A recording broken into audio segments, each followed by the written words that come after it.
কি করবেন এটাকে দিয়ে? যদি কবর নিয়ে যেতে পারেন, আখেরাতে কাজে লাগে, তাহলে তো এটা ব্যাপার ছিল। তা তো পারবেন না। আপনি বলবেন না পারলে কি হয়েছে, ছেলে মেয়ে খাবে, ছেলে মেয়ে ভোগ করবে নিশ্চিত।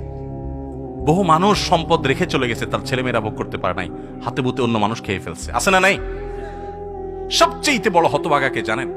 আল্লাহর জমিনে সবচেয়ে বড় দুর্ভাগা, সবচেয়ে বড় বেয়াকুব এবং নির্বোধ মানুষ হলো সে, যে যাদের জন্য চুরি করবে তারাও সে দায় নিবে না। কিয়ামতের দিন ছেলে আয়সা বলবে না, আব্বা চুরিদারি ডাকাতি 2 নম্বরই যা করছেন, ঘুষ সুদ যা খাইছেন আমাদের জন্যই তো খাইছেন, আল্লাহ আমার আব্বারা জাহান্নামে দিয়ে না, আমাদের নিয়ে যান। বলবে না ভাই, কোরআন বলেছে ইয়াউমা ইয়াফিরুল মারউ মিন আখিহি ওয়া উম্মিহি ওয়া আবিহি ওয়া সাহিবাতিহি ওয়া বানি। সন্তান বাপকে দেখে মাকে দেখে পালাবে, যে না জানি আজকে কোনো কিছুর জন্য ধরে। সবাই ইয়া নাফসি ইয়া নাফসি করবে। যাদের জন্য চুরি করবেন ওরাও দায় নিবে না। আপনার মতো নির্বোধ কে হতে পারে? সন্তানকে চুরির সম্পদ দিয়ে বড় করবেন না, সততা দিয়ে বড় করেন।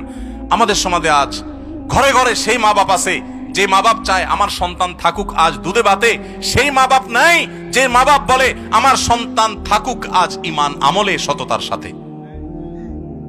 সেই মা বাপ নাই। মা বাপ নকল কিনে এনে দেয়, বাবা 2 নম্বরে করে পরীক্ষা দেয়। যেই মা বাপ সততা শিখাবে, সততার সংকল্প করাবে, সেই মা বাপ চুরি শিখাচ্ছে। এজন্য সমাজের রন্ধ্রে রন্ধ্রে, খাঁজে বাজে, কোনাকাঞ্চিতে সর্বত্র দেখবেন চোর আর চোর উৎপাদন হচ্ছে, দুর্নীতিবাজ উৎপাদন হচ্ছে।